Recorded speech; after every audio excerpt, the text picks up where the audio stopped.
The first people to see the elephant thought it was a mirage. It came at dusk, stepping out of the jungle with slow, deliberate strides, its enormous frame half lit by the dying sun. The fields were empty, the air still, goats scattered. Birds went silent. No one in the village had seen an elephant there in years. Not since the logging roads were closed and the forest reclaimed the hills. But this one didn't raid crops or trumpet in warning. It simply stopped at the edge of the path and waited, trunk lowering to the ground as though listening. Children ran for their parents. Doors slammed. Within minutes, a dozen people had gathered, whispering behind walls and fences, watching the giant stand motionless beside the old tamarind tree. Then someone gasped. "The scar," they said. "It's the one from the flood." And every face turned toward a small clay house at the far end of the lane, toward the man who had once saved it. Years earlier, when the river burst its banks and tore through the valley, the villagers had watched helplessly as a young elephant calf was swept downstream.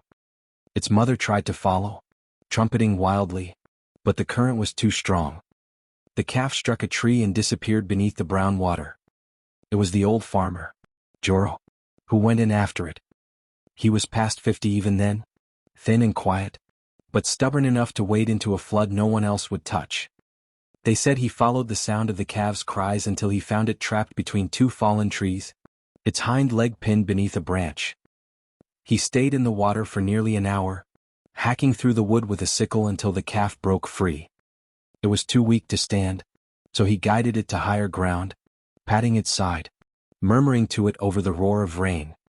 When the herd returned the next day, the calf limped toward its mother, trailing behind her like a shadow.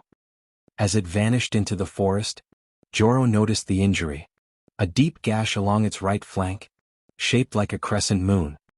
He never forgot it. In the years that followed, Joro's story became a kind of legend among the children. He would sit beneath the tamarind tree, telling them how the calf had looked back before disappearing, how he'd felt its trunk brush his shoulder, as if in thanks. Some believed him. Most smiled politely and called it an old man's tale. Now that same elephant stood again beneath the same tree. Older, broader, its side still marked by that vicious half-moon scar.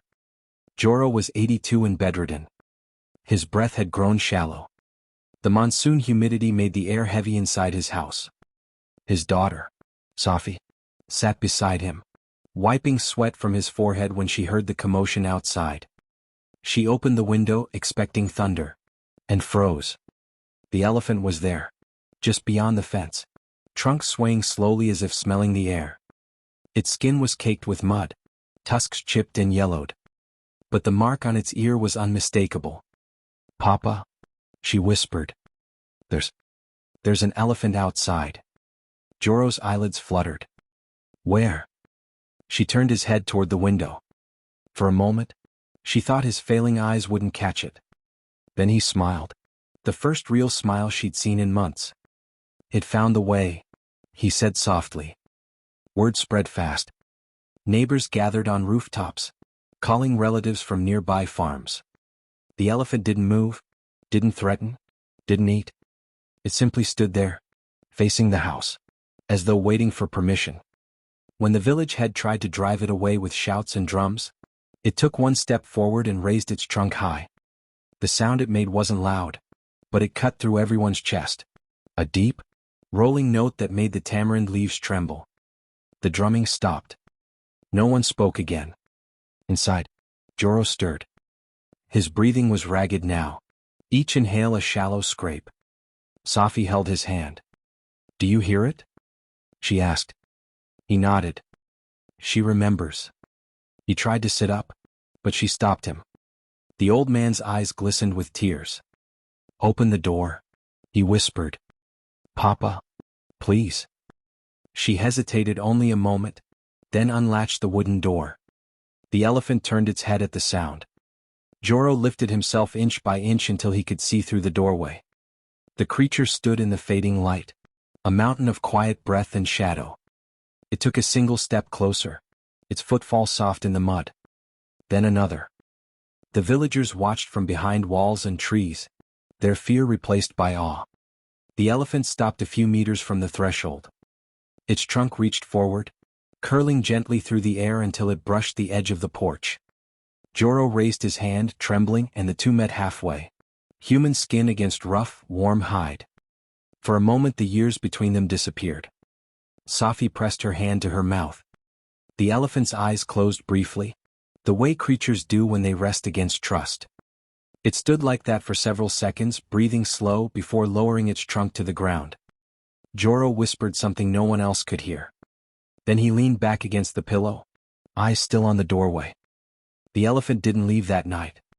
It stayed near the house, shifting its weight now and then, occasionally letting out a low rumble that vibrated through the walls. When the oil lamps burned out, the villagers saw its silhouette against the stars, unmoving, watchful like a guard. Just before dawn, it turned. It touched the wooden door once with its trunk, then walked down the lane through the sleeping village, and disappeared into the forest. When the morning came, Safi found her father peaceful and still, his hand resting open as if waiting for one last touch. The villagers carried his body to the riverside that afternoon. And as they laid the firewood, a distant trumpet rolled through the valley, long and low, echoing off the hills. Some said it came from miles away. Others swore it was just beyond the trees. Either way, no one spoke. When the final flames rose, a soft rain began to fall. The smoke curled upward, drifting toward the jungle, and for a moment it looked as though the sky itself was bowing. The rains ended a week later. The air turned clear again, and the fields shone bright under the sun. The tamarind tree dropped its first new pods. Children played beneath it, tracing the giant footprints that had hardened in the mud. One of them pointed to the largest print and said quietly, "It came to say goodbye." No one corrected him. At night, when the wind swept down from the forest, the villagers sometimes heard that same distant trumpet, carried faintly on the air. And every time it came, they fell silent, not from fear but from memory. The wild elephant had returned once. It didn't need to again. But they all knew it would never forget the man who once waded into the flood and gave it back its life.